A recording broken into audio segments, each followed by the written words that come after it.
Have you ever looked back at your life and seen it not as a straight line, but as a series of distinct chapters? Each one with its own setting, its own characters, and its own lessons. That's how I see my journey. It's a story of different stages, each one shaping the person I am today, living the life I'm living right now. My story starts in a small town, the kind of place where everyone knows your name and your family's history. My world was small, safe, and predictable. The biggest adventure was riding my bike to the edge of town just to see the point where the cornfields met the sky. My dreams were simple back then. Finish school, get a steady job, maybe buy a house on the same street as my parents. It was a life built on a foundation of certainty, and for a long time that's all I thought I wanted. That was my first stage, the chapter of comfort and predictability. I learned the value of community, of roots, of knowing where you belong. But a part of me always wondered what lay beyond those cornfields. Then came college, and with it, the second stage of my life, the great expansion. Suddenly, my small world exploded. I moved to a bustling city, a concrete jungle teeming with millions of people, each with their own story. It was overwhelming, exciting, and terrifying all at once. I met people from different countries, with beliefs and experiences so different from my own. I was a small fish in a vast, churning ocean. This was the chapter of discovery. I learned that the world was so much bigger and more complex than I had ever imagined. I learned to question, to debate, to see things from multiple perspectives. My dreams changed. They were no longer about a house on a familiar street, but about seeing the world, making a mark, and finding my unique voice amidst the noise. It was a time of immense growth, but also a time of feeling a little lost, of trying to figure out which of the million paths was mine. After college, I dove headfirst into my career. This was the third stage, the chapter of ambition. I was driven. I worked long hours, climbed the corporate ladder, and chased a definition of success that was largely defined by others. A fancy title, a bigger paycheck, a corner office. I was good at it. I achieved the goals I set for myself, ticking boxes one by one. On the outside, it looked like I had it all.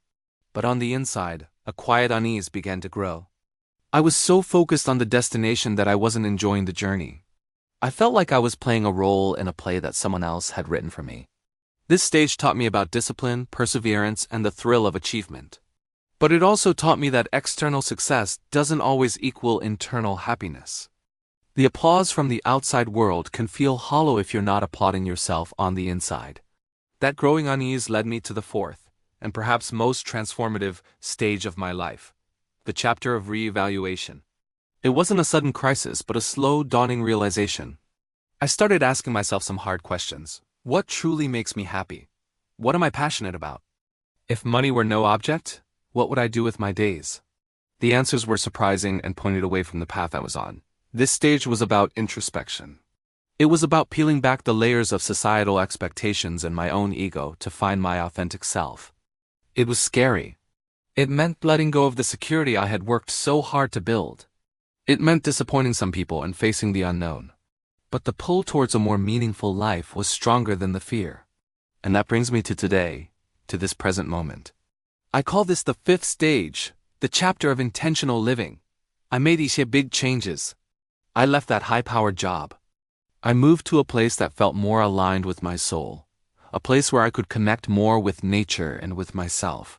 I started this channel to share my story and connect with people like you. My life isn't about chasing the next promotion or the bigger paycheck anymore. It's about a different kind of wealth, a wealth of time, of passion, of connection, and of peace. I learned that the predictability of my childhood gave me a foundation. The expansion of my college years opened my mind. The ambition of my career taught me what I was capable of. And the re-evaluation stage gave me the courage to redefine my own success. All of those stages were necessary. None of them were a mistake. They were all just chapters in a much larger story. Living all in on life, for me, now means being present in this chapter.